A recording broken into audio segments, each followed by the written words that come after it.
when he visited the island of Barbados at the tender age of just 19 years old. He came here with his half-brother who had tuberculosis. They thought that the good climatic conditions here on the island would help to cure his brother's ailment, but of course we all know that on the rest of this world. So my new American friends on board, well, you're welcome. Now just ahead of us and across the street we can find the Barbados Light and Power Station. It's the largest power station on the island, still generating about 30% of our needs for electricity. Now all the electricity here on the island is generated through low speed diesel turbines, and because you're burning fossil fuels, well, our electricity is quite expensive, currently hovering at about 70 cents per kilowatt hour. The cost of electricity here on the island floats on the world oil prices, and it never ceases to amaze us that with the price of oil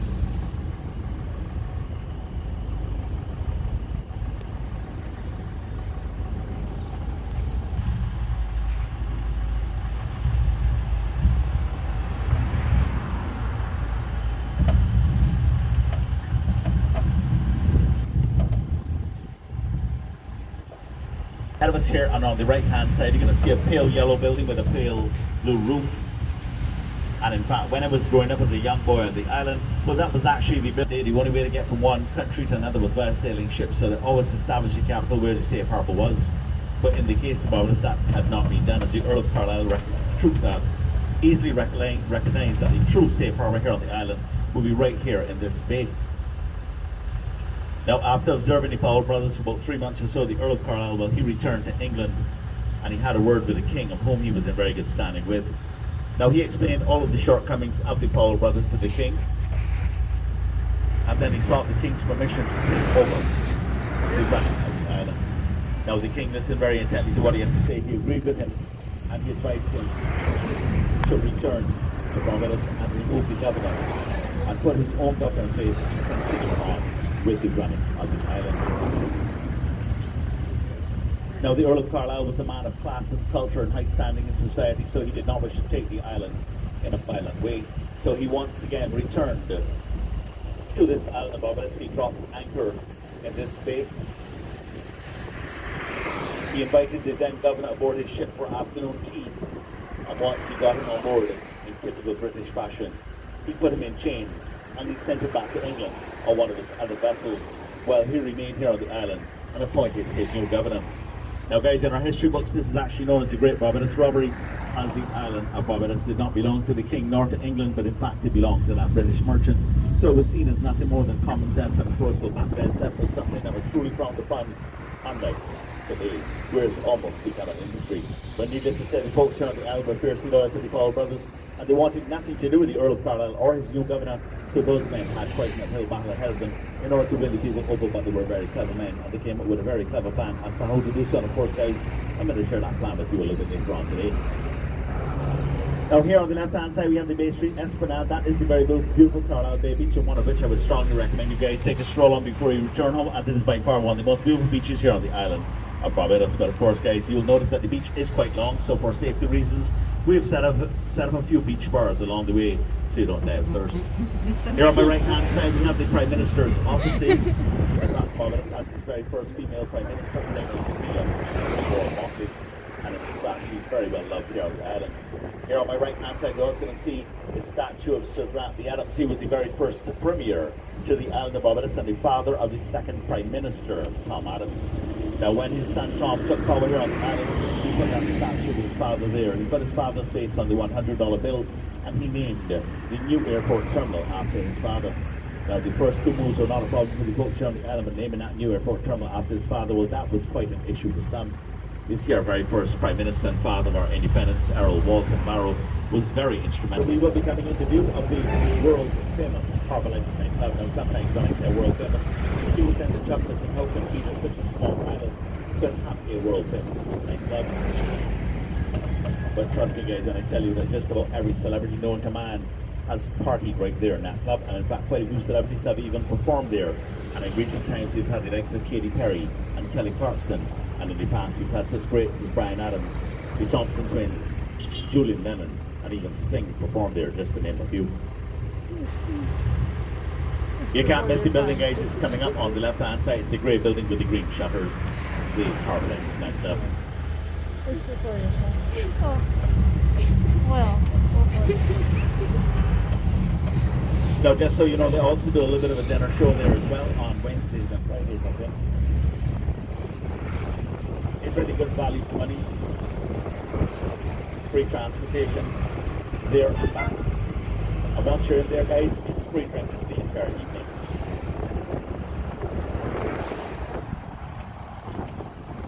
So the only real challenge you'll have is making your way from the van back to your room.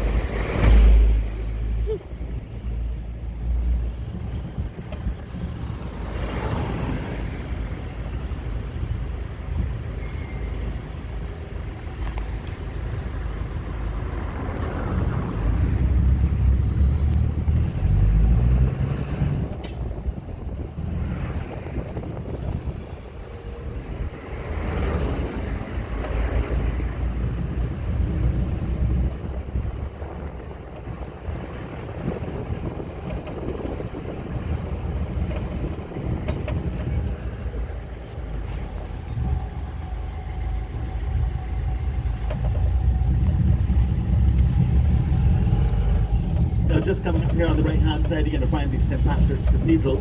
It's the largest Roman Catholic church here on the island. And believe it or not, guys, that's where my lovely wife and I got married 36 years ago. In fact, earlier this year we celebrated our 36th wedding anniversary. So I thought it was only fitting to make her a lovely candlelit dinner. And over that beautiful candlelit table, I reached across, I held her hand, I looked into her eyes and I said, darling, do you realize that men have served less time for murder? It's a good thing she knows me well.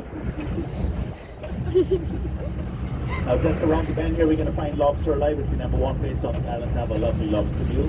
But of course, guys, if you are going to go to Lobster Alive, please don't go there and order yourself a hamburger and then complain on TripAdvisor that it was not good. For goodness sake, it's a lobster joint, not a hamburger joint. Simply you did that.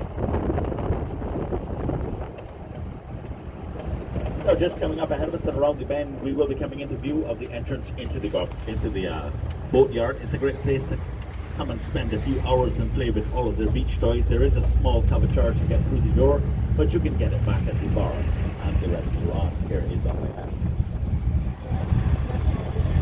Coming up here on the right hand side, you're also going to find the Bethel Methodist Church. This is where my parents got married over 60 years ago.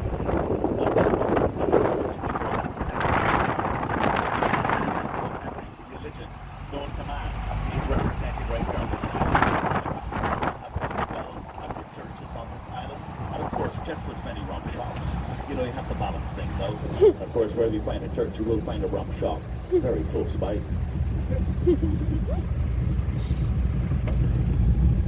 Now, as I make a turn to the right here, if you look on the left-hand side, you're going to see Independence Square, and just between these very colourful glass block columns on the left, you're going to see a statue of Harold Walton Barrow, our very first Prime Minister and father of our independence, and there he stands with the Constitution in his hand as he addresses the nation.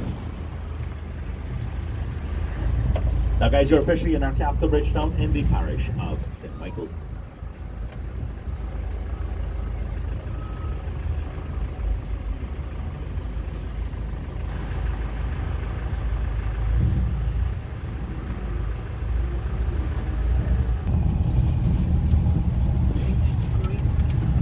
Just coming up here on the left-hand side, you're going to see the inner basin of the Greenwich.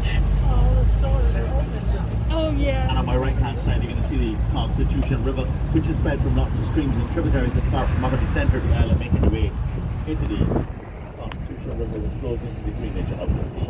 Now, one of the most frequently asked questions that I get is, was there anyone living here on the island when the first British arrived here? And the answer is no. There was no one living here on the island at that time.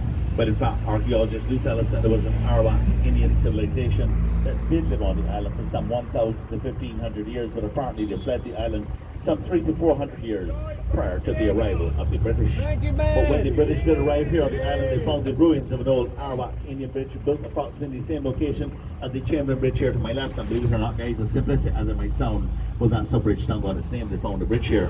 Now, the Chamberlain Bridge was once a swing bridge, but about 40 years ago they converted that bridge into a lift bridge, and they also stopped all vehicular traffic from going over the bridge in order to preserve the structure. Now, here on my right hand side, you're going to see our House of Parliament, and that Parliament has been held here in our capital bridge town now for well over 350 years, but Parliament here on the island is well over 375 years old, making Barbados has the third oldest parliament in the Western Hemisphere and certainly the oldest parliament in the British Commonwealth. Barbados operates on the same Westminster style system of parliament as the British do. So in other words, well, they don't listen to us either.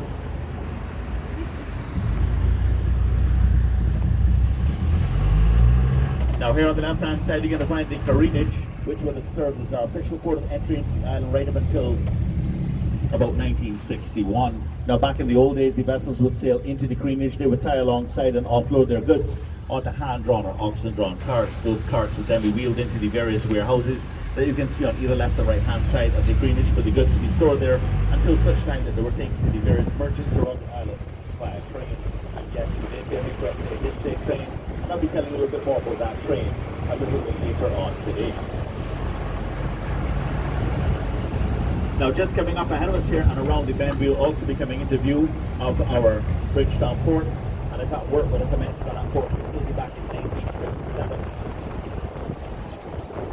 The port was completed in 1961 and it was considered to be a mammoth undertaking at the time, as we had to reclaim some 90 acres of land from the ocean, which also took in a small island and laid off in the southwestern corner of Barbados, known as Callaghan Island. Now that island would have once served as a member colony. Now back in 1957, when work commenced on that Bridgetown port, well, sugar was our main industry here on the island at that time, so we really did not need such a sophisticated port. But for the vision of building that port today, we would not be able to accommodate some 7 mega cruise ships that we can now accommodate all in one go. And of course, now that tourism is our main industry, well, cruise ship tourism is now vital for this island. And every year between November and the following April is when we celebrate our cruise ship season here on the island. Now, of course, at the end of April, we're going to get no more cruise ships. It just means that we're going to get a whole lot more.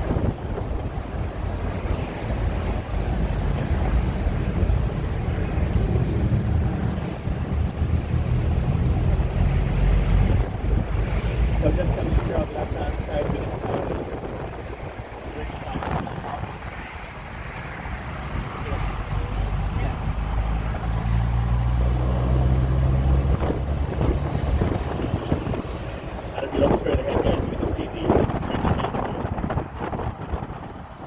we will be turning to the right very shortly. When we do so, you can see that there's lots of industrial buildings are built around the same time that the purpose being built in order to encourage the light industry across the island. In fact, that plan worked rather well as it attracted manufacturers from all over the world. They came to take advantage of the cheap labor on the island. Because located, the buildings being located right from the Bridgetown port, they made the goods even more competitive and still today we have people manufacturing windows and doors, pots and pans, garments, electronics.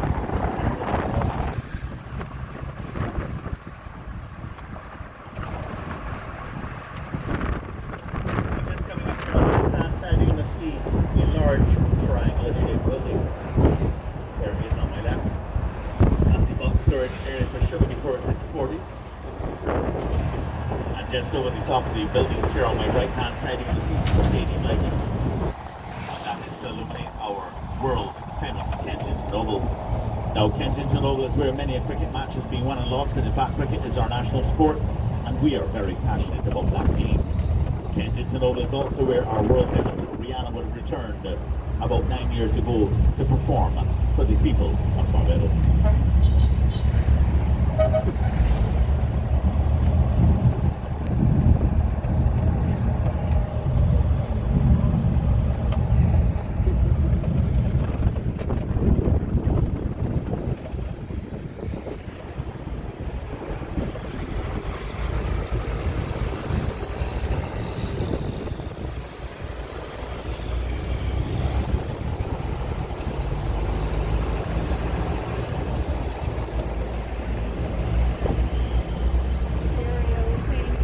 So just coming into view here on the right-hand side, you can see the official entrance into Kensington Oval. And coming into view on the right, you're going to see a statue with a bat raised. And that will be a statue of Sir Garfield Sobers, known as one of the world's greatest cricketers ever lived, very famous for his 6 consecutive sixes. In fact, Sir Gary is still very much so alive and he's currently 86 not out.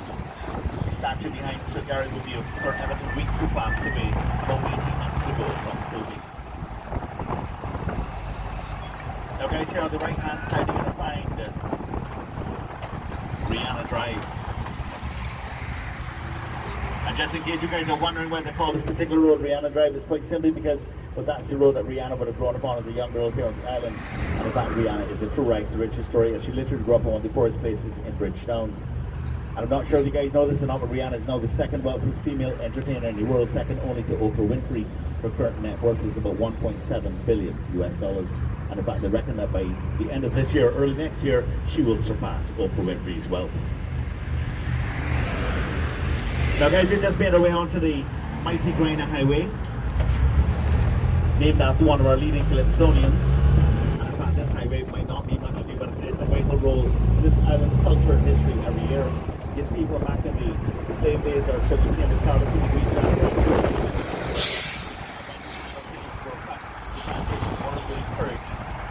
Celebrate the ending of all of the hard work. They'll begin months of food and drink, and that festivity would go on for 1 to 2 weeks. Now that festival has made its way into modern times and is now known as our Crossover Festival, where festivities now start on the 1st of June and make their way right through until the first Monday in August every year. Now just coming up here on the right hand side, you're going to find the Mount Gay Visitor Centre. That's where you can sample some of that lovely Mount Gay rum. You can also see some of the original vats that that rum was made. But of course, guys, that is not where they make Mount Gay rum.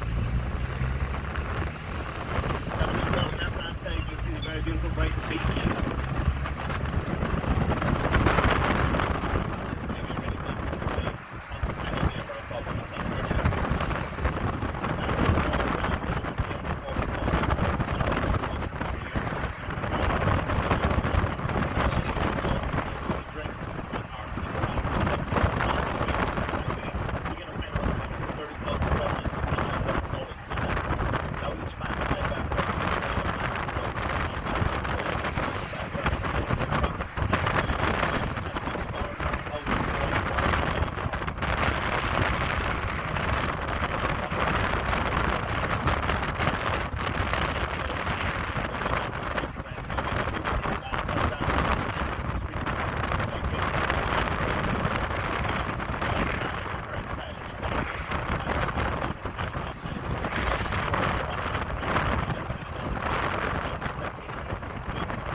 So between the Cambridge campus here, Barbados Mona campus, in Jamaica, and Sydney campus, in Trinidad and Tobago, but that was not the university.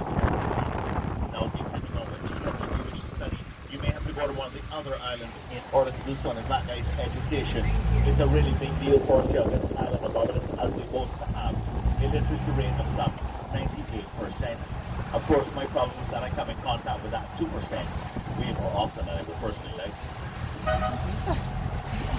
Now we just left the mighty Graina Highway and just made our way onto Highway 1, which is going to take us right along the entire western coast of the island. And in fact, this coast is known to many of us locals as the Gold Coast or Platinum Coast, and that's not just because it's beautiful golden sand beaches, but also because of the extreme wealth we have on this very glitzy western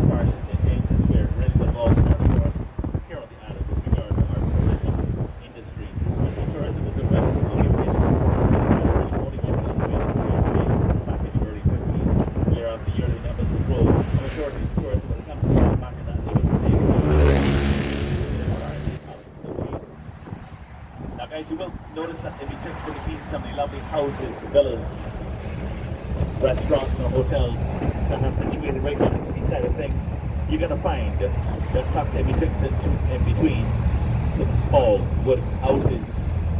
And in fact, a good and classic example of that is coming up here on the left-hand side. Here it is on the left, guys, a small wooden house. And just in case you guys are wondering how it could be that someone that could only afford a small wooden house could possibly afford to live on such an expensive piece of real estate, well, guys, wonder no more. You see, Barbados, like all of the other islands in the Caribbean, have that horrific crime of slavery. It started back in the 1600s for us here on this island and went right through until about 1834, when slavery was officially abolished in the English-speaking Caribbean, and certainly on this island of Barbados. But contrary to popular belief, when slavery was abolished, the freed slaves did not all run screaming off the plantations, but in fact many of them stayed and worked shoulder to shoulder with the plantation owners to ensure profitability. Now, the freed slaves that were the most loyal to the plantation owners, they would encourage other freed slaves to work really hard, but they were rewarded in a very significant way by being given those that considered to be non-arable or struggling. And guess where that now is situated? You've got economics on this coast of Barbados. So we have a little expression here on the island where we say that the Lord wears pajamas but does not sleep. In other words, it's the Lord's way of giving some reparations to the descendants of those who had to endure the torment and the misery of slavery. But aside from the black African slaves, Barbados also had a large population of working indentured servants. These were people that came largely from Ireland, Scotland, and some even from England. They were people that were usually from a very poor background, or people that had somewhat of a criminal history. They were supposed to come to the island and work for a period of 5 to 7 years, after which time they were promised a house, a piece of land, and a small sum of money. But many of the early plantation owners were very cruel men and would wait until that 5 or 7 years was almost up, and then they would work into them or wait into them to make sure they could not get it. So of course it was not long before they all banded together and said, oh, we don't want the house, the land, or the money, we just want our freedom at the end of our indentureship. And of course that's exactly what they got. Now those people actually did majority of the heavy lifting between 1627 and 1650, and to give you a very good idea as to how accurate that statement is, go back in 1644. The population here on the island stood at 29,000 whites and only 800 blacks. But believe it or not, just 6 short years later, that population has split with 29,000 blacks and only 28,000 whites. Now that should give you a very clear picture as to just how busy the southern Atlantic was with the slave trade. Now just in case you guys are wondering why the West Coast is so expensive, well guys, wonder no more. Here on the left-hand side, you see the magnificent and the beautiful Queen's Bay. And in fact, just coming up here on the left-hand side, you're going to see this monument, which is erected to mark the downing of the Air Cubana airline that crashed into the ocean just about 5 miles off this coast of Queen's Bay back in 1976, killing all 78 people aboard. It was the first time in my life that I'd ever heard the word terrorist. It was a terrorist action that brought that plane down.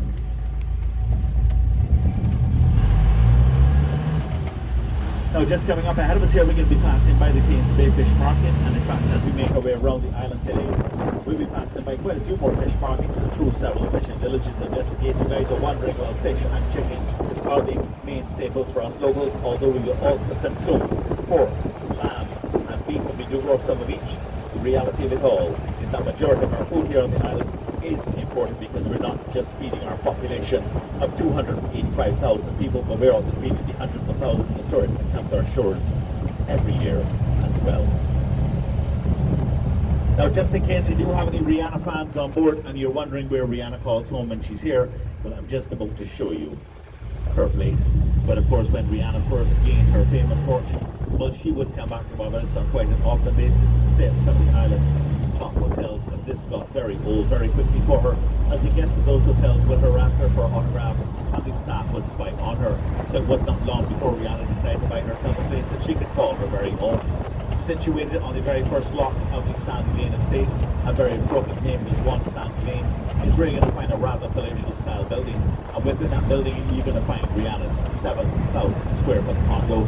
Now rumor has it that she paid some 22 million US dollars for this condo, and just in case you guys are wondering if she returns to the island on an often basis, the answer is she most certainly does. And in fact, Rihanna has been known to return to this island for no other reason other than to quite simply take her grandfather to church. Rihanna has remained very stable in a rather unstable industry. We're really hoping that she can stay that way. And of course, here on the left-hand side is one Sandy Lane. Now guys, just to be clear, Rihanna does not own the building, but rather owns a 7,000 square foot condo within the building. You could not possibly purchase this building on it. Let's see West Coast of Barbados for a mere 22 million. You may have to multiply that figure by a factor of 7 or 8 to get the true answer. And of course guys, one Sandy Lane should never be confused with the Sandy Lane Hotel, which does lay ahead of us. Now you don't recall that I just told you that the real estate values were between 1 and 10 million. But now that we're in a different zip code or postal code, it changes everything. And in fact, if you wish to have a seaside property in this particular area, you'll be looking to pay anywhere from 25 to 50 million US dollars for it. But speaking about the Sandy Lane Hotel, about 25 years ago, a British and Irish conglomerate got together and they purchased what was then considered to be the world famous 5-star Sandy Lane Hotel. Now they leveled that entire hotel and rebuilt it at a cost of 450 million US dollars. Now that did create quite a stir here on the island because you see they wanted to fast-track the project, and in order to do so, they hired just about every skilled and non-skilled labor on the island, paying them well above industry standard rates, thereby permanently increasing the cost of construction here on the island. And in fact, just here on the left-hand side is where you're going to find the entrance into what is now known as the 5-Diamond Sandy Lane Hotel, where room rates now start at about $1,150 US dollars per night. Of course, around the Christmas and New Year's period, there is a little bit of a proviso in that you have to stay for 3 weeks, or pay for 3 weeks. It's their way of keeping the riffraff out. Now, Sandy Lane has been home to quite a few big-name celebrities, including the likes of Whitney Houston, Elton John, Simon Cowell, Mark Wahlberg, and even the Queen of England. And in fact, over here on the right-hand side, you're going to find the Sandy Lane Golf Club. In fact, Sandy Lane boasts of a 45-hole golf course, 2 18s and a 9. I'm not sure if you guys know this or not, but Sandy Lane is also where the world-famous American golfer Tiger Woods got married. Not that that really helped him much. In fact, rumor has it that his ex-wife was also quite clever with a golf club, and apparently she also knew how to hit balls. And quite costly bit of fidelity, I might also add, and of course the poor fella. Well, it took him 5 years before he could win the next international golf tournament. Now we're going to make our way out of this Sandy Lane estate area.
Those places do exactly the housing.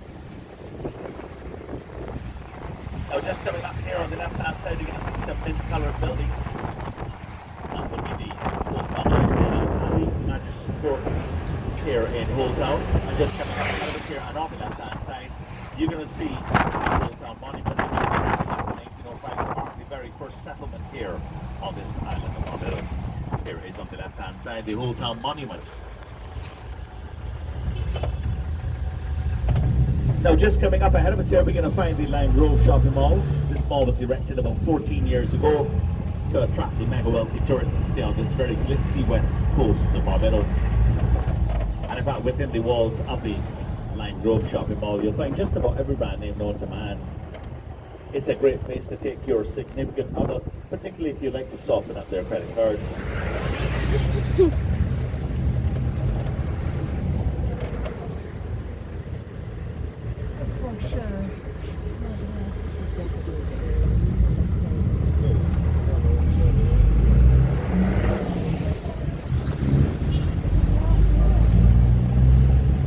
guys, here is where we call the hole, they call it the hole in Hole Town. In fact, this is where they say it resembles the hole on the River Thames, and of course when I say they, well of course I mean the British. Now after travelling along the southern coast of the island this morning and through our capital bridge town, and after seeing all of those rather substantial people back in the workplace, I'm quite sure that no one on board disagree with me when I say that it's very evident that the very first settlers that arrived on the island were not looking at Barbados as something temporary, but in fact we were very much so looking at Barbados as something very permanent indeed. And of course nothing speaks louder than that statement than the structure coming up ahead of us here and on the left-hand side. It's known as the St. James Parish Church, and in fact it was built back in 1629, just 2 years after the island was settled in 1627, and it's officially the oldest church here on the island. Now all of our parish churches would be the Church of England or the Anglican religion, and that stands to reason as Barbados was once a British colony.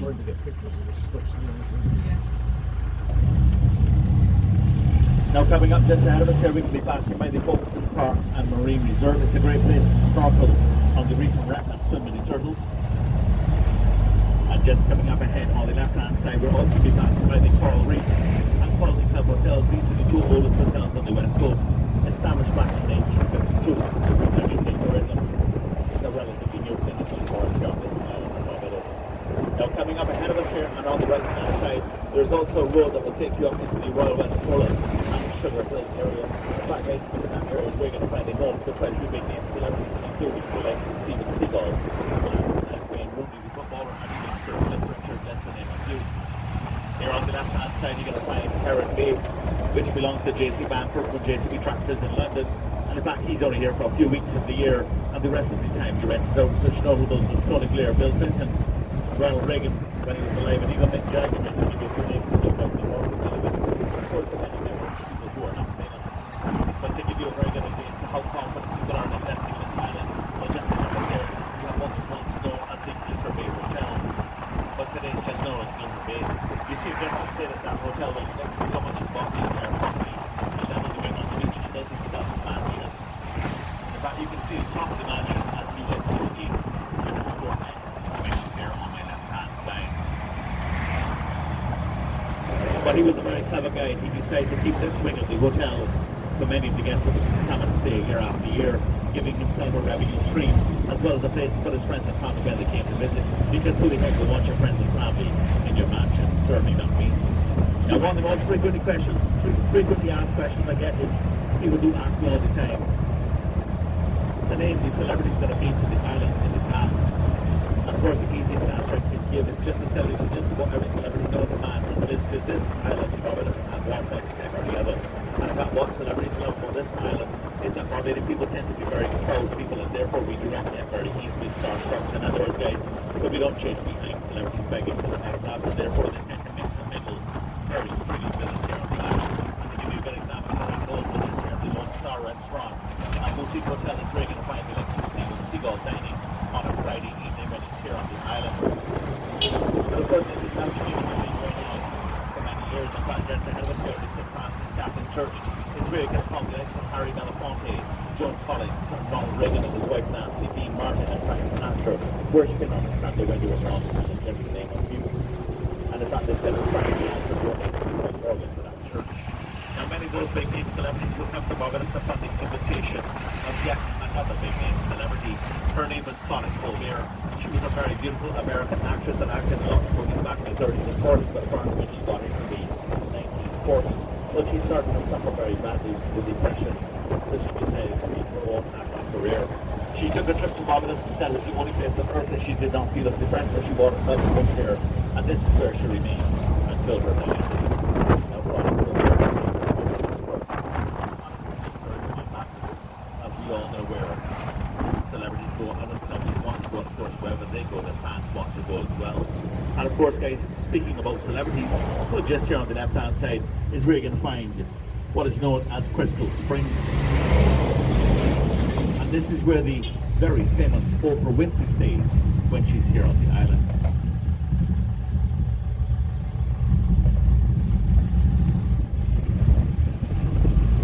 Now, Connie Colbert was a very interesting woman indeed. She had a great love for this island, and not only is she a very Hollywood actor and celebrity friend, but she also invited her first producer friend and encouraged her to look at Barbados as a film destination. And because of Connie Colbert, the movie Island in the site was filmed in this island province in the island of Grenada.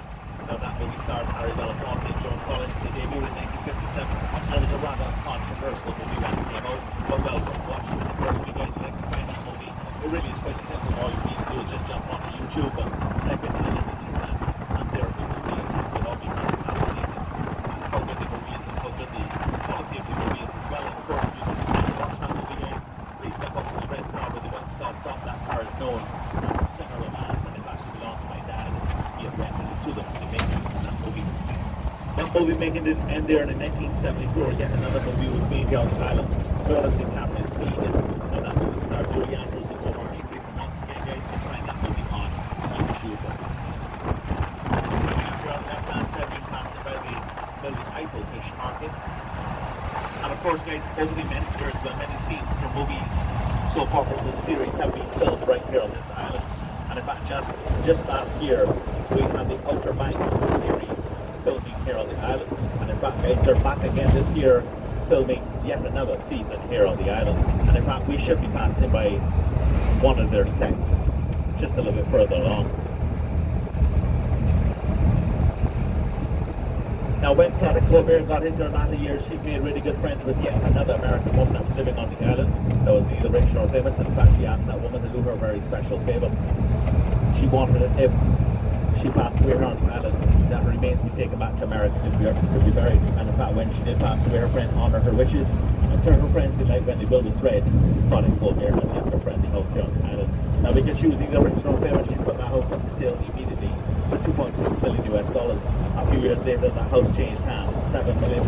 And a few more years passed, and this time the house changed hands for $15 million. And in fact, today the house is known.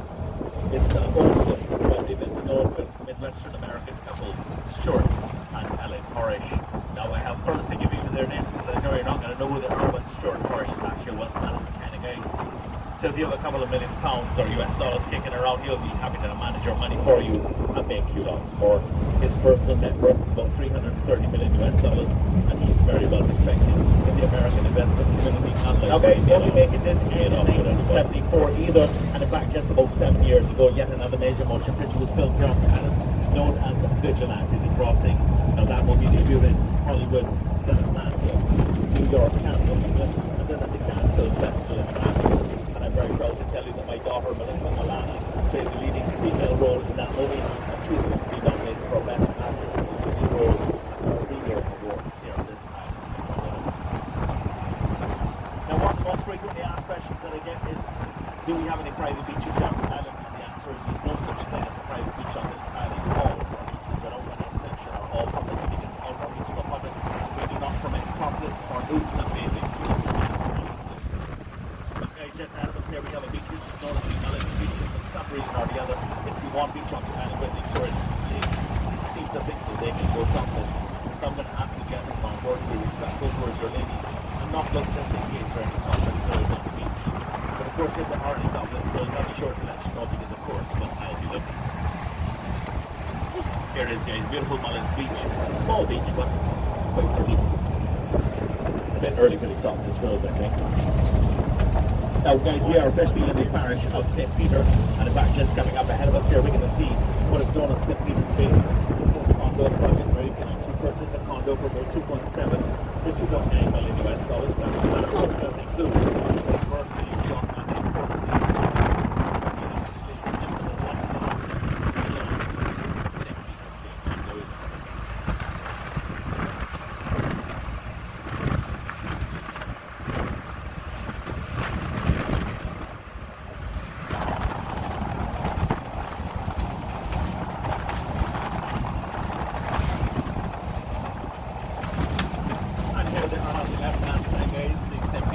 condos. But just in case you guys are not interested in rubbing shoulders with overachievers in a condo type environment, perhaps I can interest you in something a little bit more exclusive. And in fact, guys, I've just a place in mind for you. There it is coming up on our left-hand side. It's now officially the most expensive piece of real estate on the island, currently listed at 125 million US dollars. Now, I do have a friend that works with the company that built the place, and he said that not long after it was built, they had to call the company that installed the elevators to come and have them removed and replaced with new ones, as the original ones that they had installed were quite simply too loud. Who's going to buy a place for 125 million with loud elevators? Certainly not me. And of course, guys, if you look at the bottom of the gate there, you can see that it could use a bit of a paint job, so I'm quite sure that there would be some wiggle room in the price. So if any of you guys are interested, I'd really appreciate it if you could give me a call first, as I can really use the commission.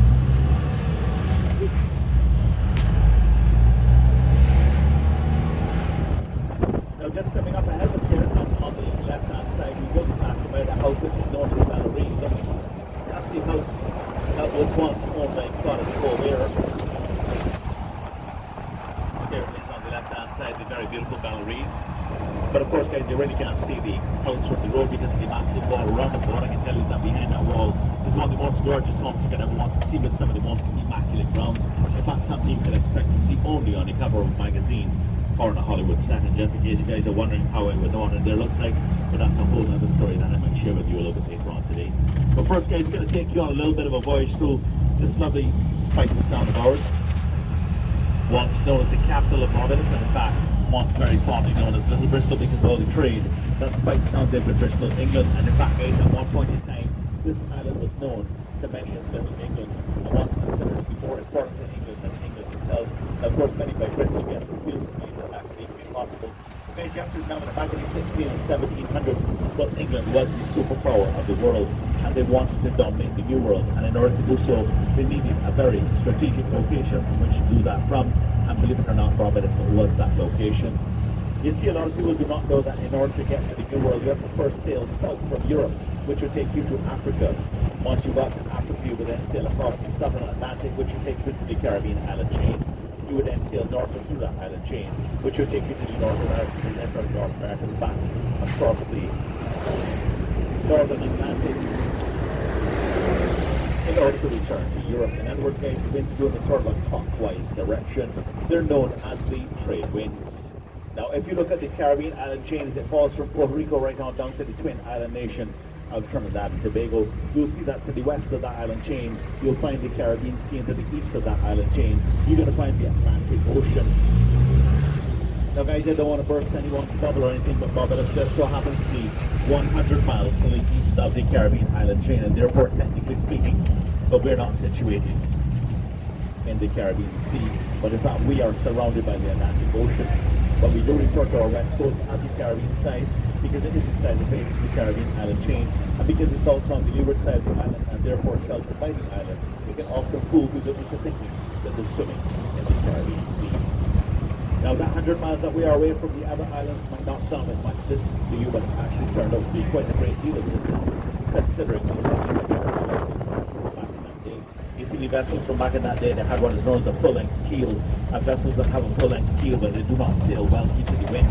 So, for example, to sail from, let's say, Barbados to St. Lucia, the closest island, just 100 nautical miles away, it would take about 12 to 24 hours to get there, but to sail from St. Lucia back to Barbados, that was a completely different story, and it would take you some 10 to 12 days, and the 10 to 12 days is the hardest sailing you've ever done, as you'd be sailing across swell all of the way. By the time the men got here, they were so violent, they with seasickness, they had no fight left in them, and of course the other way to attack Barbados would have been from Europe, which would have taken a mere 12 to 14 weeks to get here. Once again, by the time they got here, they'd be exhausted from the trip and very low on provisions and had no fight left in them. So Barbados became quite the hub. And in other words, all of the attacks on the other islands to take them back from the French, Spanish, Dutch and Portuguese were launched from this island of Barbados. That's what made it so very important for England. Now, guys, we're going to make our very first stop here at the Spikes Town Esplanade. It's about a 10 to 15 minute stop. It's a bathroom break, guys, and I was urging you guys to use the restroom facilities here, as there are no restroom facilities at our next two stops. So we don't want you to hop into one, put them together. And in fact, on this story, I also do something rather unique in that I become your official photographer for the day, but that's not with your camera, but instead with my very own. And in fact, at the end of the trip, I go through the photographs very carefully, select the best of the best, and I post them onto our Island Explorer Tours page, Facebook page, where you are welcome to go and grab them, print them, share them, Do whatever you wish with the guys, they're yours. I'm tired of Let me it. get a picture of the two of you here. This is your daughter then? Yes. Let me get a picture of the two of you guys. And I'm pretty over it myself, this whole COVID thing. Yes. Just Oh, completely yeah. over it because, Done. yeah. And this new variant actually is a lot more contagious, but a lot less deadly. So it's, Yeah. and it's going to get less and less deadly with every variant. So. Get a picture of the two of you here on the spot. With that next here in the background. You want to stand up? Yeah.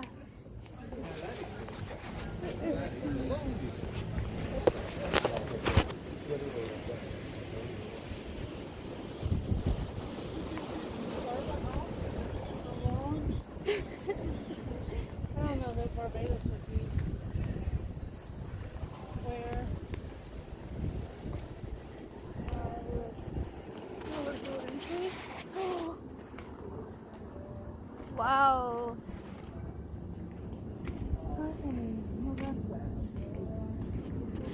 What are you saying? You don't think Barbados would be what? where I buy a house. I'm gonna buy one day.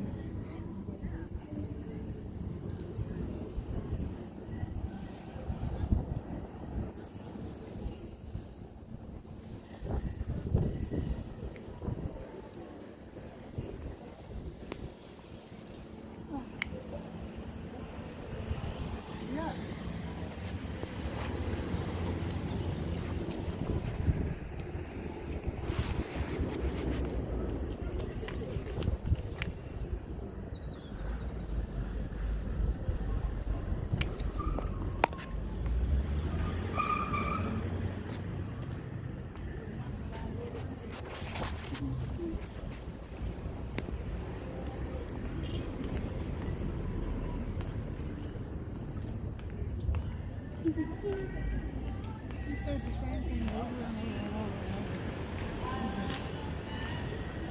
and over. Way to make a girl feel special.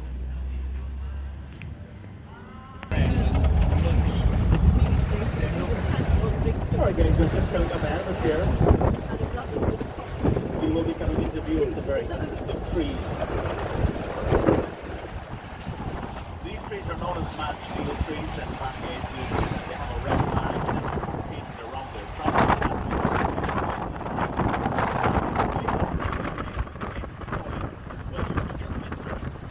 And if you eat the fruit of the tree, well, you can also die. Get it on the left-hand side and just ahead. You see that there's actually a cloudy sign on this one.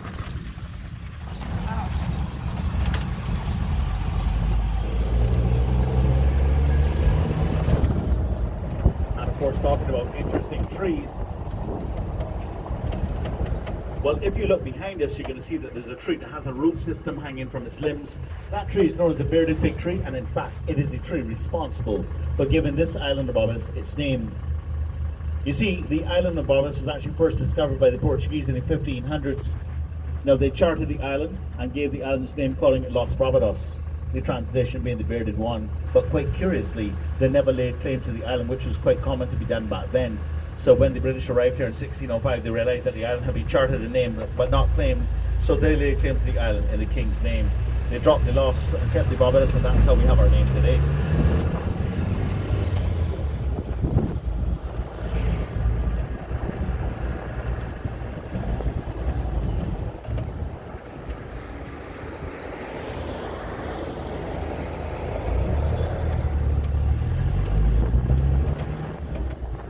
Just coming up ahead of us here, we're going to be passing by the Port St. Charles Marina. It's the very first marina built here on this island of Barbados. It was considered to be a common which is the song of coral stone. Now, the original investors were very clever people indeed, and in fact, they lobbied the government of Barbados to make them do 3 concessions on the ships for the marina.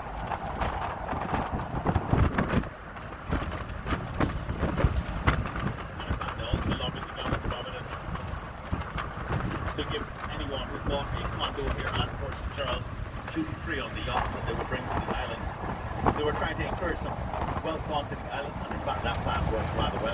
Now they also asked the government of Barbados to make Port St. Charles the third port to entry into the island, and the government responded by saying that if they really wanted that to happen, they would need to build a small island off of Port St. Charles to house the customs and immigration facility. Now some said that was the government's way of saying no, but you should never underestimate right in fact that island was indeed built. Now the best view of the island for a photograph will be from right on top of the lift bridge, which is just ahead of us here. But of course, guys, because it's a lift bridge, I'm not permitted by law to stop on that bridge. But of course, I can go really slow. And if you guys are passing down, not only will you get a picture of the island, you'll also get a picture of the inner base of the Port Ferdinand Marina. If you look at that, guys, that's the set of the Outer Banks series that they're now filming here.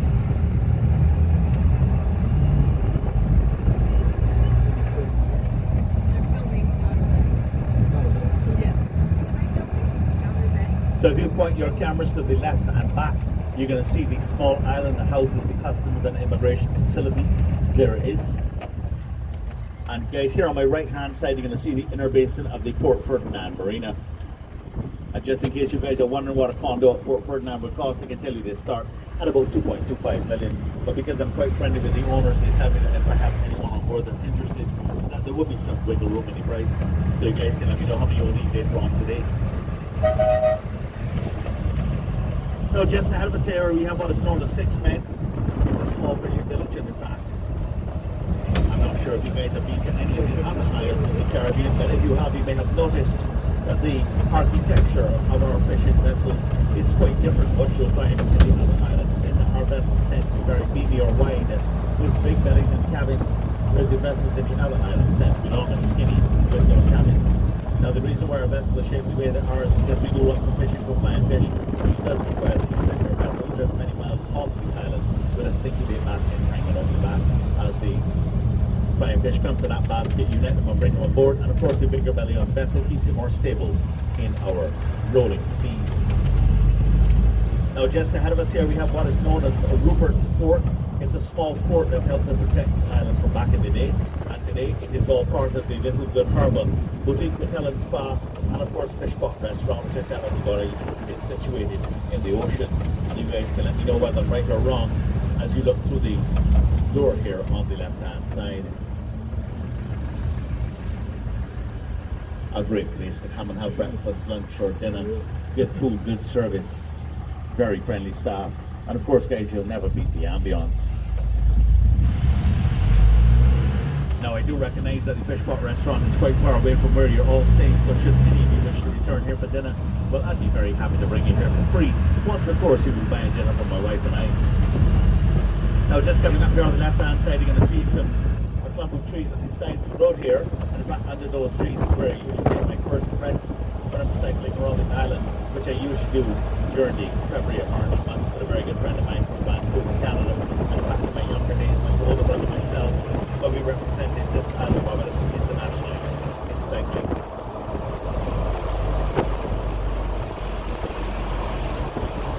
Now you'll notice how calm this west coast is. There's a small wave today, but not much. But of course, what you're not seeing, guys, is that from time to time, the island can experience what is known as a north swell. And when the island experiences that north swell, well, the west coast can get a pretty big wave. And that's of course why the Earl of Carlisle recognised that Spikestown was not the best place to have our port. You see, the shelf goes out quite far in this Spikestown and west coast area, quite shallow.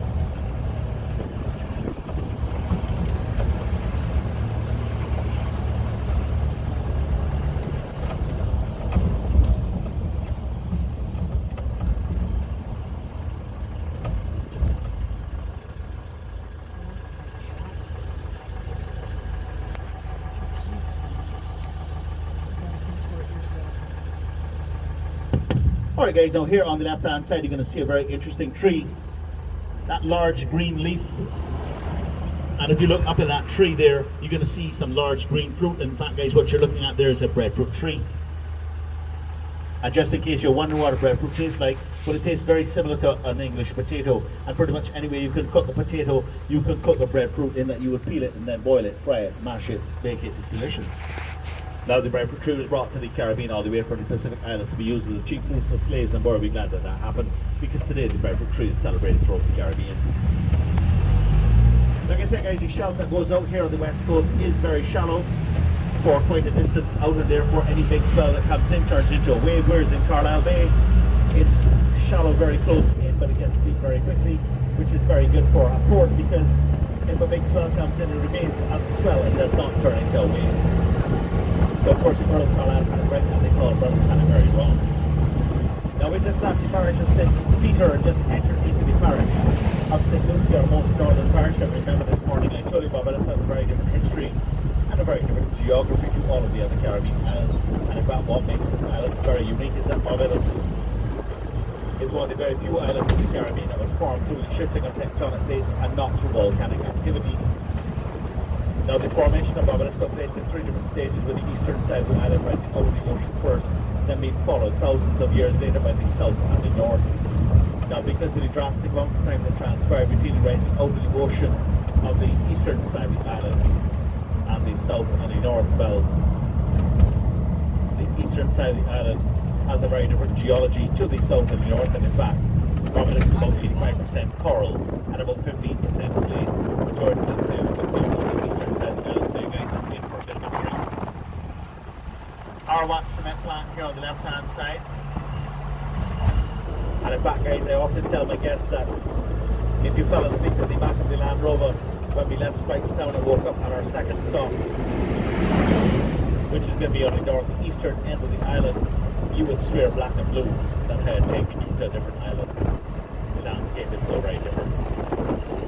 And of course, guys, because Barbados was formed through the shifting of tectonic plates and not through volcanic activity, Barbados is considered to be a very flat island, with our highest point reaching only 1,150. Whereas the other islands in the Caribbean are mostly volcanic and will range anywhere from 3,000 to 10,000 feet above sea level, giving them a very different looking landscape to what you'll find here on this very beautiful island of Barbados. So just coming up ahead of us here, you're going to see one of the most ambitious projects we have undertaken in the Caribbean, and spearheaded by the Barbados Electric. It is the first of what is many solar farms on the island, and in fact, they reckon that by the year 2030 or just beyond, we will have enough solar farms on this island to be totally independent of fossil fuels for the generation of electricity. And they reckon that when the farm that the cost of electricity here on the island will be significantly reduced. Now that I will have to see in order to believe.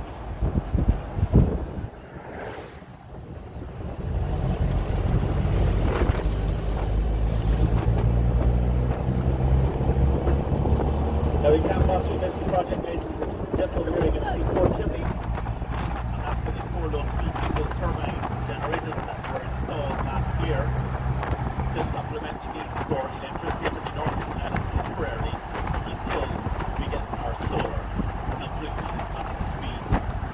Now just coming up ahead of us here, and on the right hand side we can be passing by some fields of sugarcane.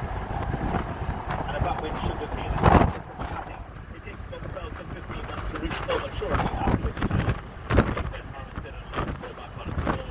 Now that will go on for about 4 or 5 years, and then they'll plough the fields and rotate it into a vegetable crop for a year or 2, and then once again they'll plough the fields and then rest for a year before we turn it into sugarcane.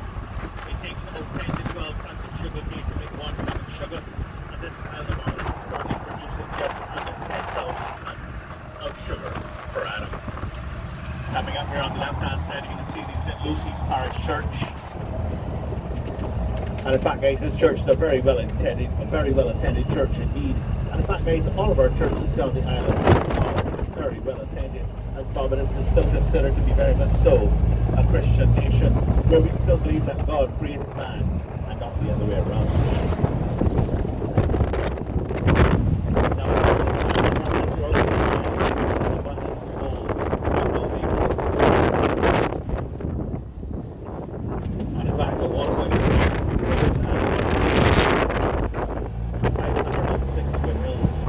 Built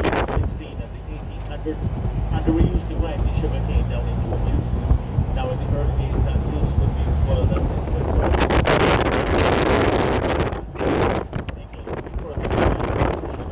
but because that was quite a big by the late 1600s, we really did a few sugar factories here on the island. That process of sugar cane.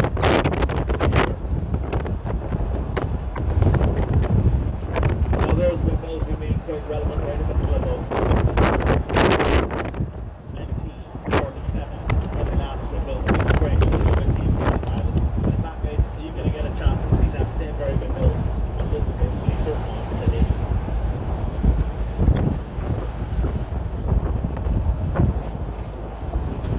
Now, I'm not sure if you know this or not, but when you make sugar out of sugar cane, you get a byproduct which is known as natural acid. It's a tar-like looking substance and it's quite bitter to taste. And when it was first discovered, it was considered to be a waste product. And in fact, they would put it into barrels, ship it out to sea, and dump it. But that waste product soon took on a very interesting name. It soon became known as black gold, because you see, in the late 1600s, a factory worker had left a half barrel of molasses in the factory yard at the ending of crop. And between the July of that year and the January of the following year, some rainwater got into the barrel, and apparently it fermented. When the workers returned in the January for the beginning of crop, they smelled this lovely aroma coming from that barrel. They dipped their fingers in it, smelled it, they tasted it, and then they drank some of it and became rather rambunctious. It's an old English word, and I'm quite sure you can imagine what word would have snapped that one, which of course would be the word rum. Now, Barbados boasts of the oldest commercial rum distillery in the world, established back in 1703. In other words, guys, we invented rum. It's a very well documented fact. Now, the very first rum that was made was known as Kill Devil because it was so very difficult to drink. But after putting that rum into barrels and shipping back to England after spending many months at sea, well, that rum had matured in a very significant way and was quite mellow like a heart when it got to England. Now, you guys are really going to think that I'm totally BSing you when I tell you that the name of the man to own the very first commercial rum distillery in this entire world was a man by the name of Mr. Sober. Trust me, guys, I can't think fast. Now, Mr. Sober recognized the potential to make lots of money off of it, but he also recognized the need to put someone in charge of his facility that really knew what they were doing. And that's when he decided to hire his very good friend, Sir John Gay. Now, Sir John was very talented with the distillation process and in fact the rum. And Sir John was producing it so very lovely that Mr. Sober decided to name the rum after the man and the area in which it was made. And of course, that was right here, these beautiful hills of this parish of St. Lucy.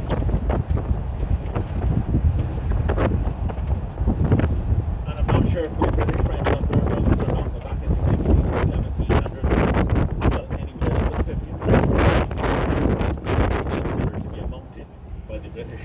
So therein lies the name, Mount A Rum. It makes perfect sense now that you know this story, and I'm really hoping that you're paying attention and you realize that of the 11 parishes that we have here on the island, well, they would have put the first rum distillery in our one and only female parish. They've been included the ladies leaving the ministry.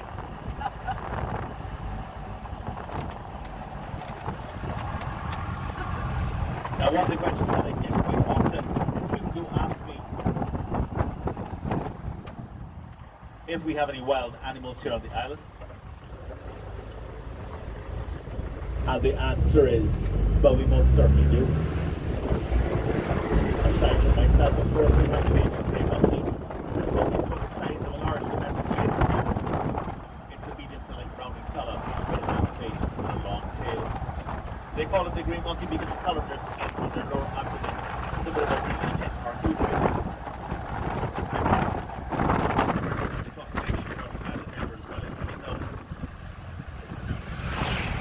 Just in case you're wondering where you will find them on the island, the answer is all over the island. Now, sometimes when I take a tour, I cross see a single monkey, and sometimes I see one, and sometimes I see an entire troop of them. So we're going to hope that today we're going to get a chance to see a Bajan green monkey, or maybe even a troop of them. Now, guys, if you look here on my right hand side, you're going to see some brown animals with black stomachs. Can anybody guess what you're looking at? Goat. Did you say goats? Yes. If you said goats, guys, you'd be 100% wrong. In fact, what you're looking at there will be sheep. Some pretty weird looking sheep, huh? So let me explain to you why they look how they look. When the first British arrived here, they were looking for a very easy source of protein. So sheep fit the bill, so they brought sheep all the way from Australia. Let's go around too slowly. Just see them.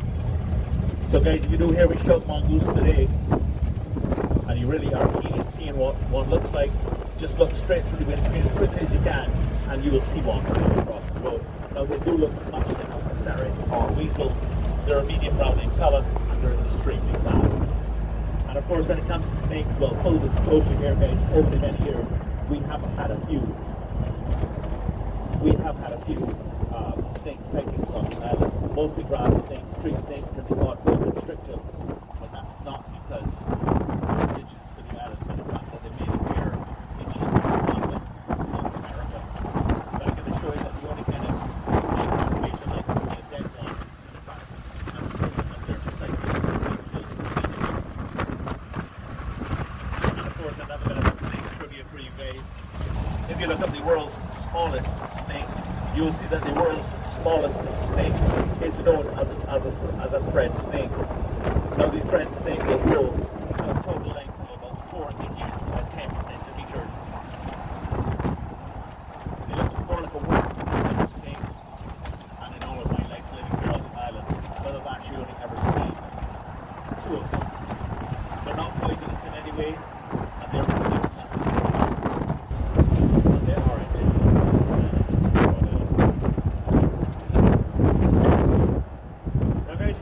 stop here at Little Bay, our second stop today.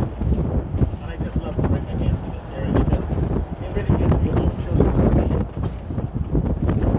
feathers, flies, and of course settlers. You see on the northern end of the island, on the northeastern end, I should say, it's really mostly cliffs.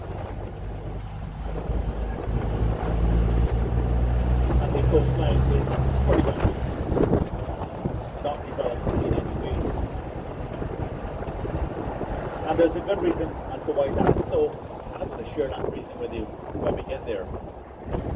But in fact, guys, when we do get to our second stop, which is going to be at the very beautiful Little Bay, I'm going to ask that you guys take a little hike with me out onto the edge of the cliff. It's a very short hike, guys, but I'm also going to ask that you guys stay with me. There are a few areas here that I definitely do not want you in. And although you might have the temptation of thinking somehow or the other, even though you've never been here before, that you will find a more beautiful spot than where I'm going to take you, trust me guys, if there was such a place, that's where I could take you. But in fact, there's no such place here. I'm taking you to the most beautiful spot that there is. So I'm going to want you to stay close to my knee.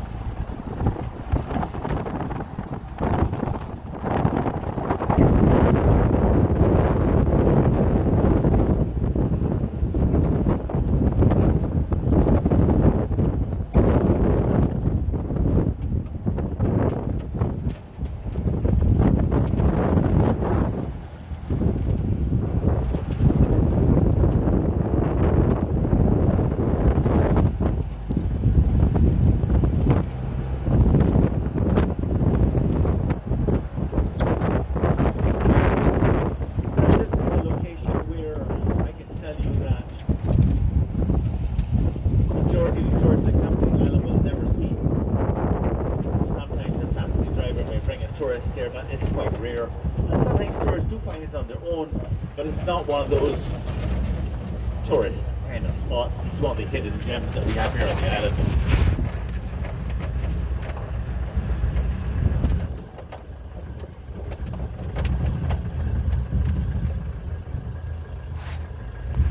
So just give me a moment, guys. I'll be back to.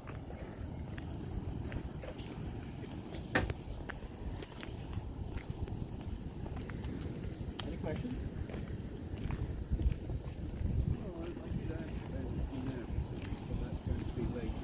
Yes.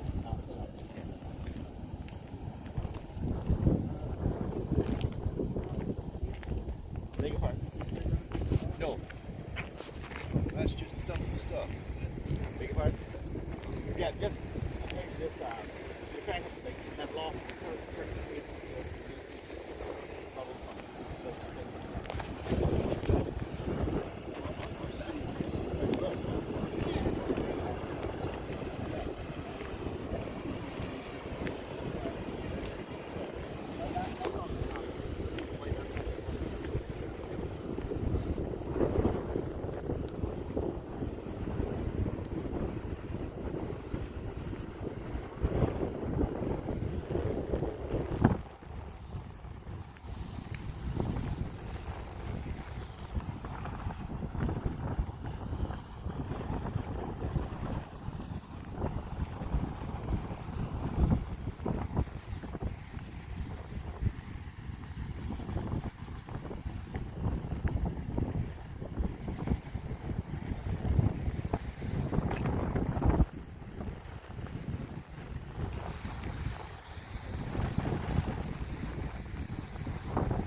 blow your mind with this view. Very different. Now, if that was taking place, the coral that would have been growing would have been broken up by the crashing of the waves. And in fact, all of this land we're on right now is all coral limestone.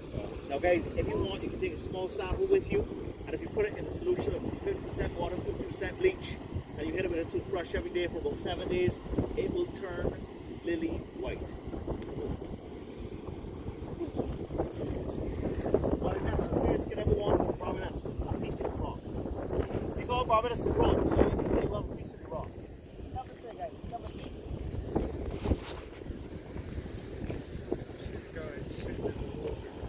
I know that's what I was thinking. That's what I said. Shall I take your bag, lady? Guys, it's been lovely here, so please mind your step. Pick up some coral. Did you pick up some coral? Tell you what, on the way back, best bit of coral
risen out of the ocean first. And in fact, guys, we're just about to leave this newer part of the island and enter onto the older part of the island, where we're going to remain until just after our lunch stop today.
Just coming up ahead of us here, as we round the bend, we will be coming into view of a small bridge, and in fact, as we make our way over that bridge, we'll be making our way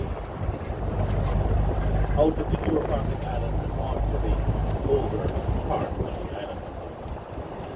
Now, we have seen a few monkeys in this area, guys, so please keep your eyes peeled. We might be lucky enough to see a baby green monkey or maybe even a troop of them. And in fact, guys, here on the island, during the months of August and September, we do plant a small shrub which is known as sorrel, S-O-R-R-E-L. Now that shrub will usually reach full maturity during the month of December. When it does, it bears a crimson red bud. Now we will pick those buds off and put them into a big glass jar along with some clove. We'll pour some steaming hot water on top of everything, and then we'll seal the jar and let it steam for about 2 days. After which time, we'll keep the liquids between the solids and we'll add some plain sugar to taste, and that becomes our Christmas drink here on the island, known as sorrel. So guys, at our third stop today, rather than serving you a cliche rum punch, instead we're going to serve you nice rum and sorrel to give you a taste of Christmas here on the island. We're also going to serve this nice Asian bite-sized drinks, and just in case you guys are feeling a little bit hungry, well, we're going to solve that problem for you as well.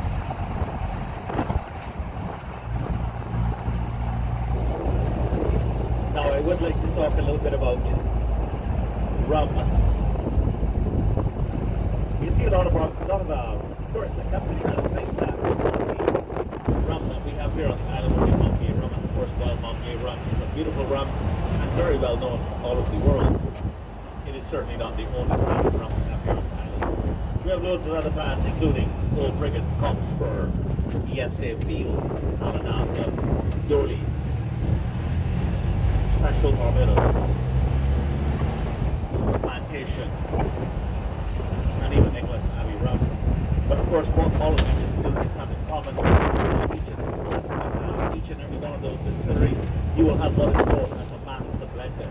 That's the person that's been with that distillery for a number of years, and in fact they're charged with the responsibility of making sure that each and every batch of rum that is made is mixed and blended to meet and conform to the exacting standards of experience batch, meaning that they literally have a taste test each and every batch of rum. And of course, wherever you go in this world, when you get rum, well, they will tell you that they make the best rum in the world.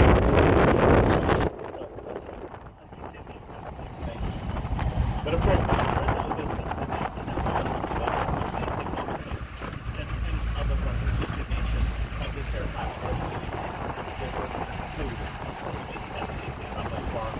But of course, guys, this is not by accident, and in fact, there is a scientific reason as to why that is so. You see, Barbados only gets between 60 and 80 inches of rain per annum, which just so happens to be the most idyllic amount of rainfall for the growing of sugarcane. You see, anything much over 120 inches of rain per annum will result in sugarcane getting waterlogged, and in fact, when sugarcane gets waterlogged, it tends to sour. When it sours, it takes on a kind of smell and taste that will make its way into the sugar, into the molasses, and ultimately into the rum. I can always tell when rum has been made with sour sugar or molasses, and that is how it is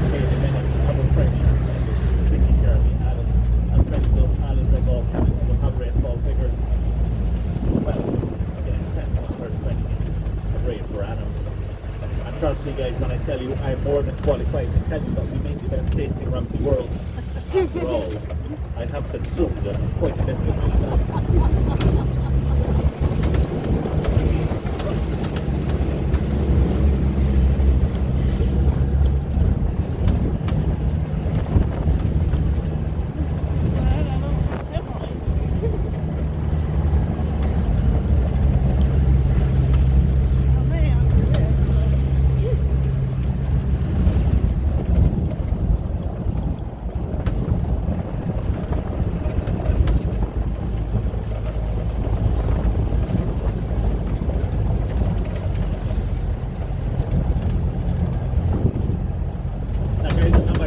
We're on our way to a spectacular view that looks down the entire eastern coast of the island. And in fact, on our way there, we're going to get quite a few glimpses of that view. But of course, when we get there, you're going to see the real beauty.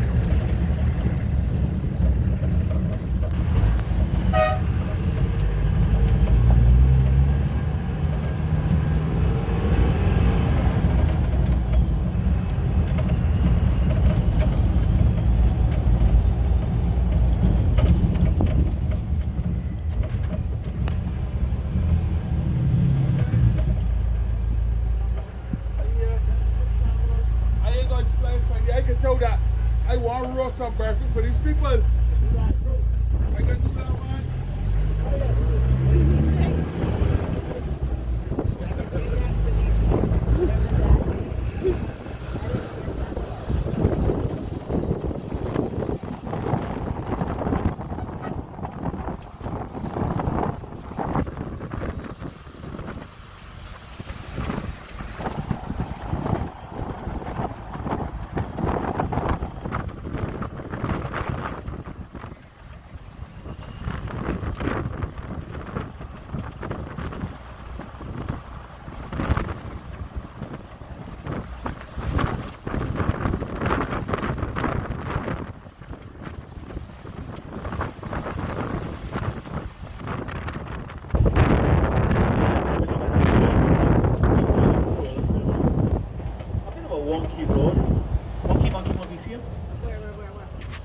The bush here, guys.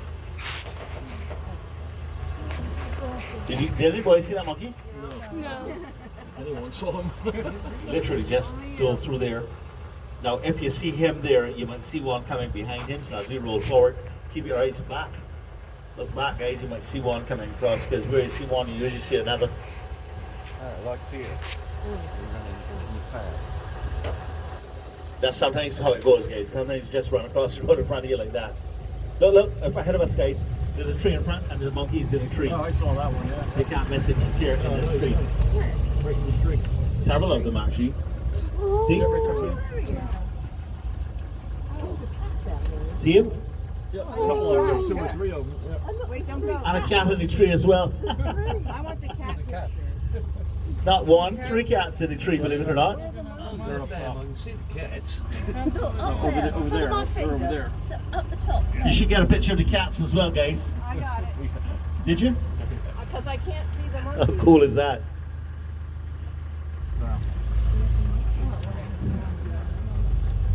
I'll trust I got pictures. I got a couple. So guys, this road is a bit wonky, so I'm going to warn you as we get to some of the really wonky bits. Eastern coast of the island. But don't worry guys, that's not the best looking view. The best looking view is going to be from on top of this hill just ahead of us here.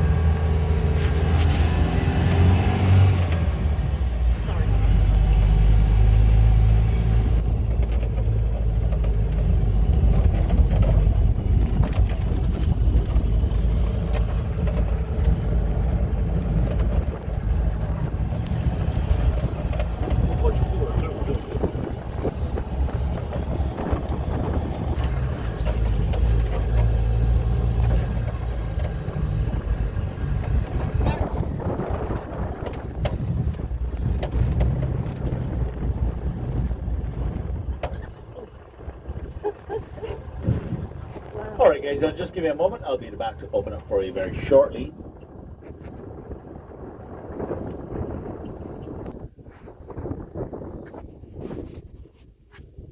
do you think of the view?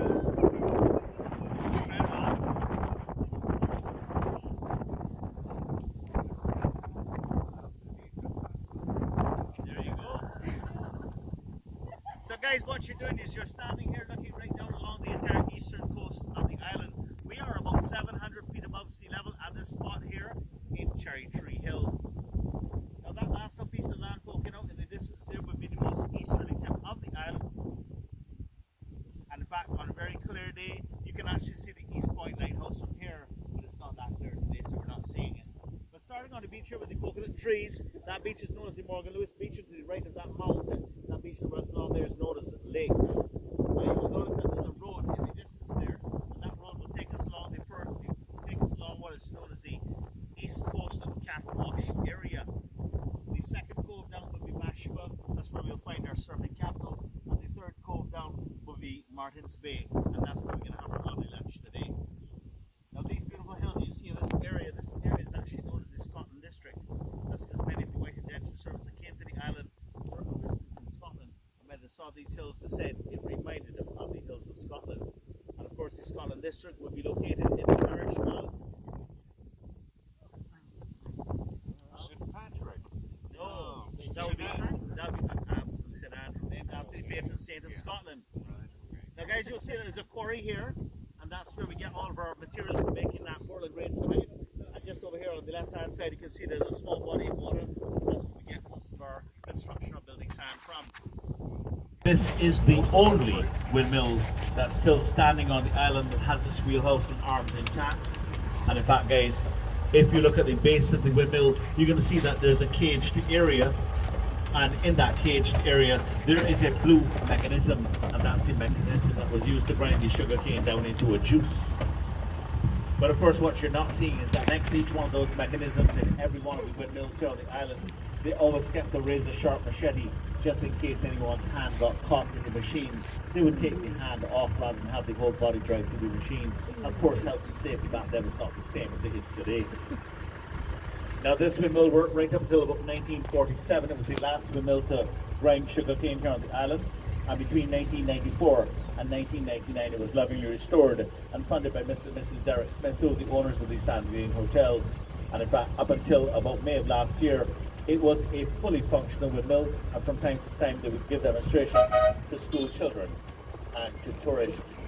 However, in June of last year the windmill was damaged by Hurricane Elsa. So right now we're in the fundraising mode, trying to get some funds put together to have the windmill restored, so that once again we can give demonstrations to school children and to tourists. And in fact that windmill today is protected by the Barbados National Trust.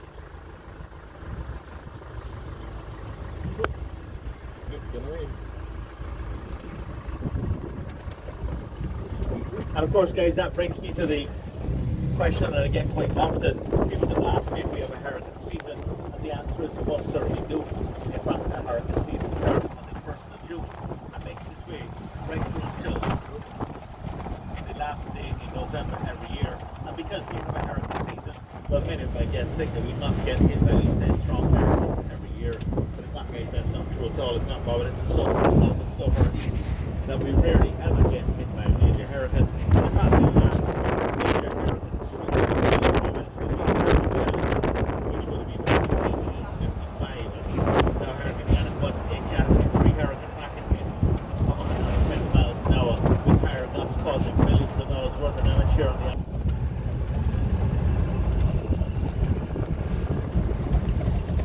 There it is on the left. Today is now serving as a mini mart. Now we're going to make a left turn onto the Irby-Bourne Highway, and in fact we'll be following the same route that the train will run on all the way through to our luncheon stop today, making a few diversions along the way, which of course I'm going to share with you. Now this road that we're on right now is known as the Irby-Bourne Highway, but it was originally known as the However, about 13 years ago they decided to rename it the Irby-Bourne Highway in order to honor the very first woman of the country. But I do believe that they did that woman had to be this service as a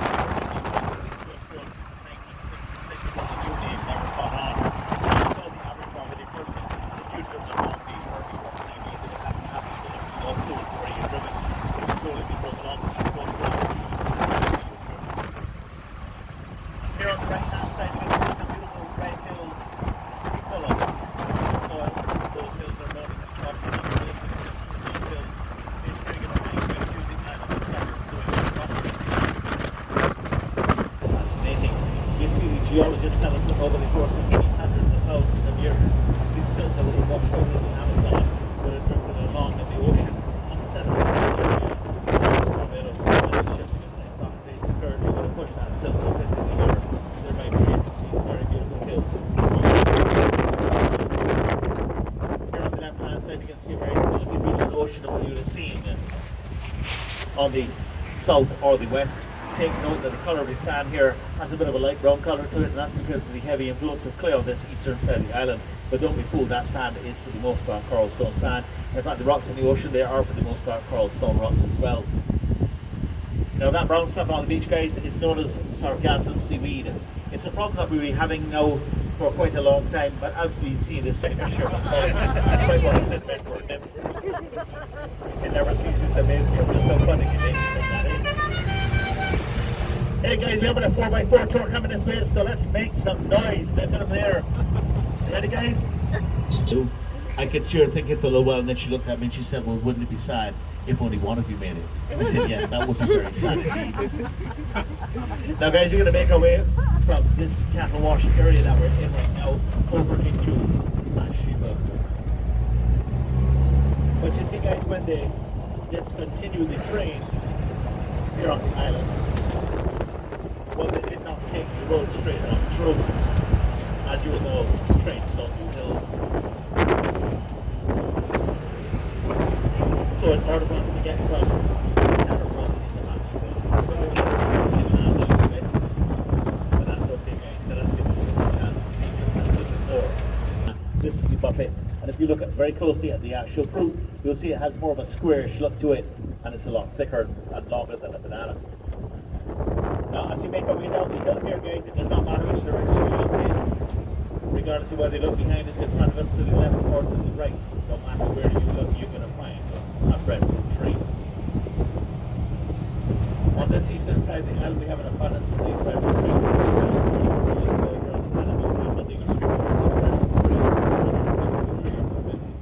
That's because if you have a breadfruit tree in your yard, you could possibly eat all of the breadfruits in that tree. So you also give it with your friends, your family, and of course, now we also like to make a little bit of fun on the island when it comes to breadfruit. Where we said that breadfruit is a musical fruit, and that's because sometimes when you eat breadfruit. Now Soup Bowl is where we have hosted many international surfing competitions. It's also where the very famous American surfer Kelly Slater comes on an off the basis to do some surfing. He says it's one of his favorite places on this planet Earth to come surf. Now guys, you're not seeing anyone out today, and that's because, well, the waves are still what that is all about. And in fact, there are many locals themselves that don't even know, and they will tell you that it was part of the old railway. But in fact, guys, it was never part of the old railway. You see, Bathsheba has always been a hot spot for us locals to come on vacation. And in fact, back in 1924, the churches here on the island got together and they built that little house on top of that rock, so that when you came to the beach back in that day, you could have gone into that building to remove your trousers or your dress in privacy rather than doing so on the public beach. But of course, guys, you have to remember, well, that was long before the days of the G-string bathing suit, and therefore no longer relevant today. Now, over the past 60 years or so, the building has been used with many of the island's top photographers to do photo shoots. A few music videos have been shot there, and even a scene from an episode of the American soap opera The Bold and the Beautiful was filmed right there in that little building. And if you doubt me, guys, just go on Google and type in Bold and Beautiful Bathsheba, and you'll see a little video clip come up of that scene. Left-hand side is known to many of us locals as the teacup and saucer. They said that the left-hand side of the rock looks like the handle of a teacup as it sits in its saucer. I'm going to turn broadside so you guys can get a better look. Of course, guys, you have to use your imagination in order to see that. Some people just call it the mushroom rock or high rock. One of them floats you both.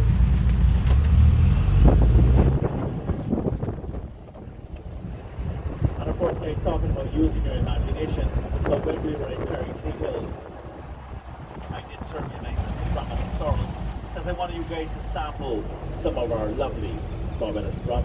And in fact, we like to make a little fun here on the island when it comes to rum, and we said that rum is vitamin R, and we said that vitamin R is very good for your imagination. And in fact, guys, I do have something to show you that will require a little bit of that imagination.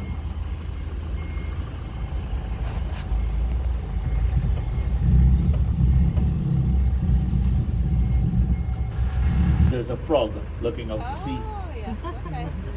Now Very guys, if good. you are seeing those objects that I just described to you, trust me when I tell you, if you had a few more rumps, you would actually see them moving.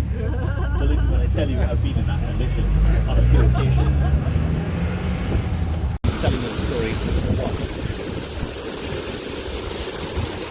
Take a little while before we see it. Okay, just watch guys. Today is going to be very pink.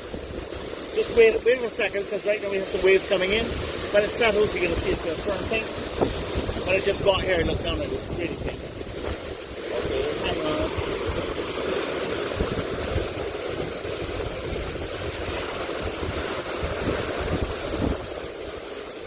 Give it a second.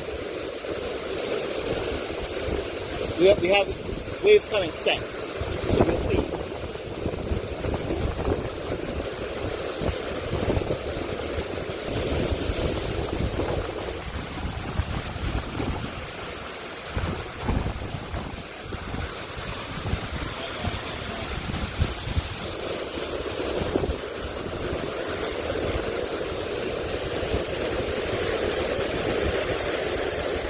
You'll see it here now.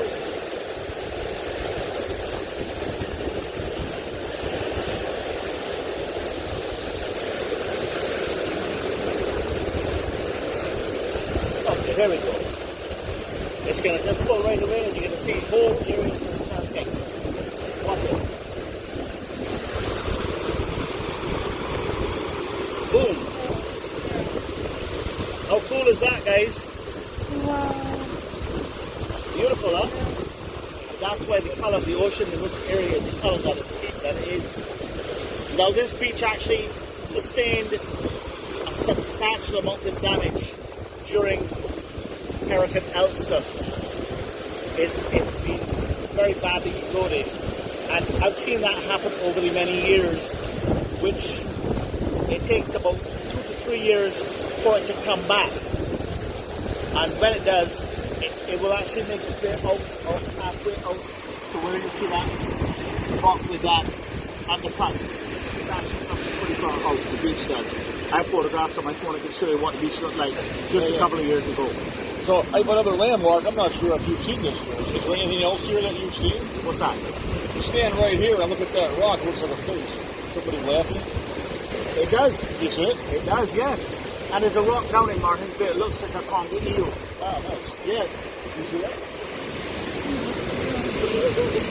Looks like someone laughing. Or Yeah, that's correct, yeah.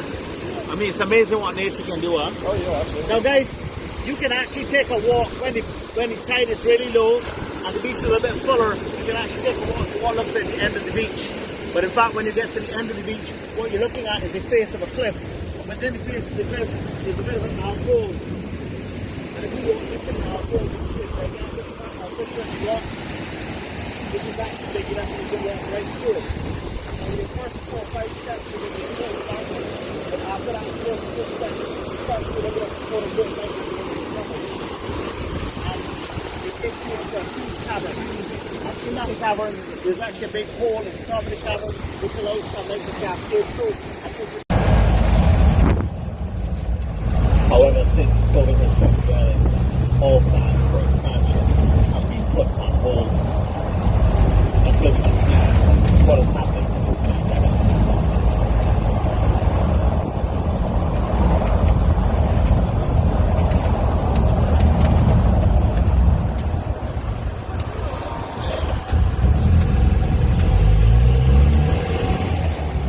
Now, just in case you guys are not seeing any of those salt stations, well, here is one on our right-hand side.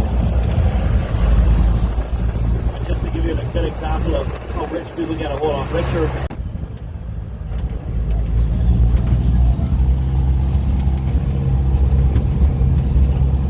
And you would find blacks, whites, Indians, Asians, all mixing nicely together.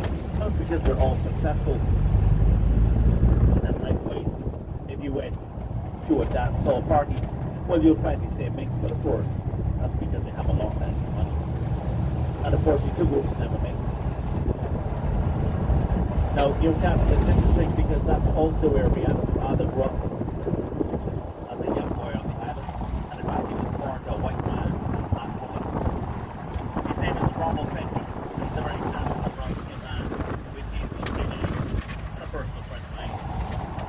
He then met a woman from Guyana who was half black and half Amerindian. And in fact, guys, that is why Rihanna has that very exotic look, and she literally has 3 different races running for her.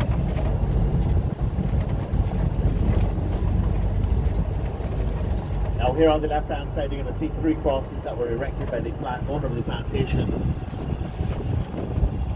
Now he erected it just this Easter coming 22 years ago. It was right around the time that COVID was hitting the island, so it was not long before somebody took a photograph of those crosses and put it up on Facebook and said that he had erected them to ward off the coronavirus. He's put them up for Easter, guys. You just gotta love social media. Now just coming up ahead of us here, we're going to see what looks like the base of the Low Windmill, but in fact, guys, it is not the base of Low Windmill, but it is in fact the base of what was on the ocean.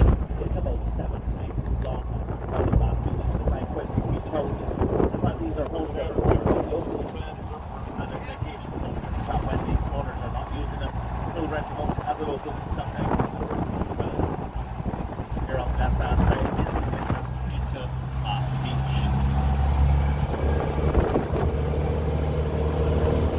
I'm not sure if my British friends on board know this or not, but back many of which are well in excess of 150 years old, and in fact this is the same very driveway that inspired my father and his brothers to plant those coconut trees back in Costa Hall, where it's not put that photograph of the coconut tree with a corkscrew in its trunk for you.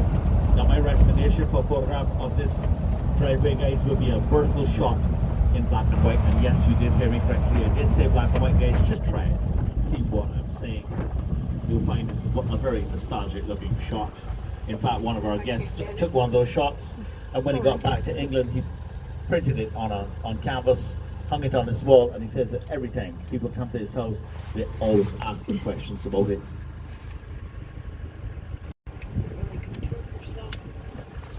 Yeah. I left my flexibility back home. So. Everybody good?